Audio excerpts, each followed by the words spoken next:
We're all different. We all have our own unique appearance, our own way of doing things, our own ideas and opinions. But there's one thing that unites us, something that once was a part of all of us. Do you remember? There was a time when we were all kids. When I was young, my parents used to take me to the park on Sundays. I remember how excited I would get, jumping up and down, pulling on their hands, urging them to hurry up. And when they finally agreed, I would run ahead of them, eager to reach the park as fast as possible. For me, going to the park was more than just a fun activity. It was like an adventure. The world seemed so big, so full of possibilities. And the park was my favorite place in that world. I remember the smell of freshly cut grass and the sound of children playing. The slide was my favorite part of the playground. Going down, it was so much fun. I could do it over and over again forever. But there was also a big old tree in the park, and that tree was special to me. Its branches were like strong arms reaching up to the sky, and its leaves whispered secrets in the wind. I used to spend hours sitting under that tree, making believe I understood the language of birds. I talked to the tree, shared my hopes and dreams with it, and it listened patiently, its leaves rustling in response. That tree was my friend. There was also a small pond in the park with beautiful white swans swimming around. They looked so graceful and elegant, and I wanted to be just like them. I would stand by the pond for a long time, watching them glide through the water, wishing I could fly away with them. One day when I was at the park, I saw a little girl sitting alone on a bench. She was crying softly, and I went to her to ask if she was okay. She looked up at me with tearful eyes and said she had lost her balloon.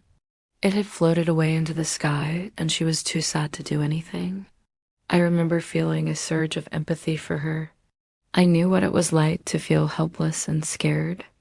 So I did the only thing I could think of. I took her hand and said, "Don't worry, I'll help you find it."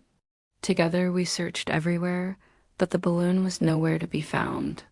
I felt bad because I couldn't make her happy again, and I understood that sometimes, no matter how hard you try, you can't fix everything. As I got older, my parents stopped taking me to the park.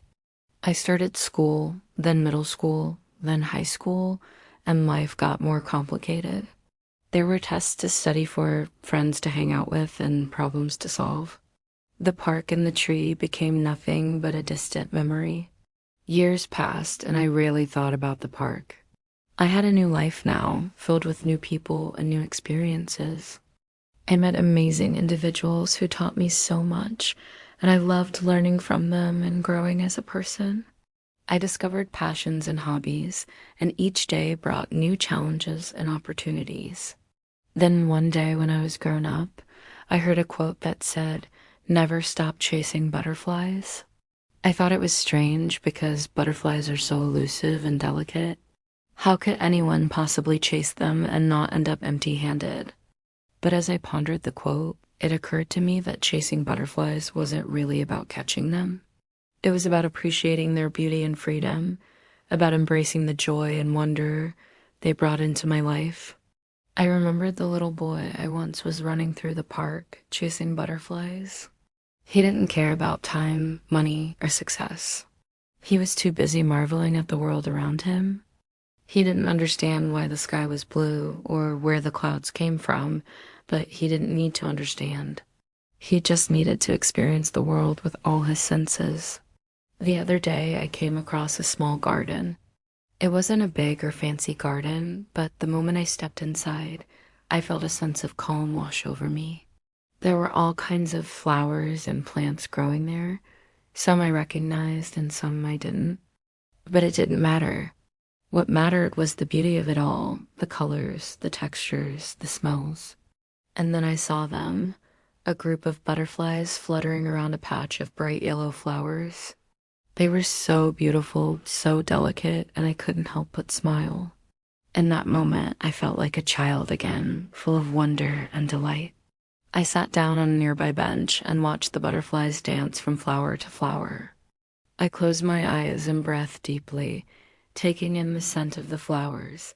I didn't want to leave. I wanted to stay in that garden forever, but eventually I had to go. I went back to my busy life, but I couldn't shake off the feeling that I had experienced something truly special. I thought about the quote I had read years ago and realized that chasing butterflies wasn't just a whimsical idea. It was a way of life. You see, we all get caught up in the hustle and bustle of everyday life. We worry about money, about what other people think of us, about whether we're successful or not. But sometimes we forget to just stop and appreciate the beauty around us. We forget to chase butterflies. I know this is easier said than done. Life can be tough, and it's not always easy to find joy in the little things. But I believe it's worth trying.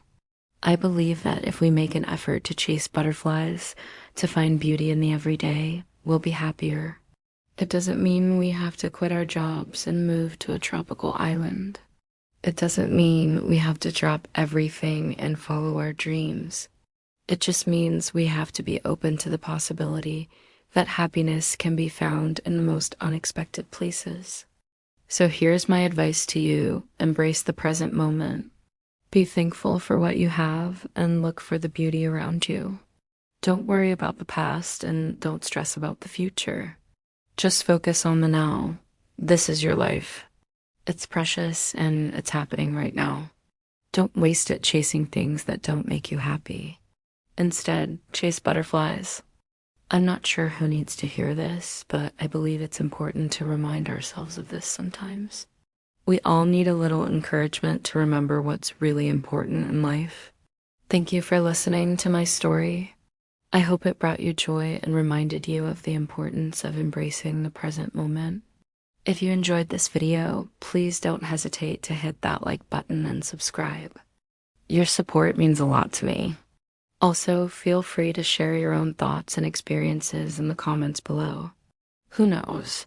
Maybe someone else's story will touch you and inspire you to chase their butterflies.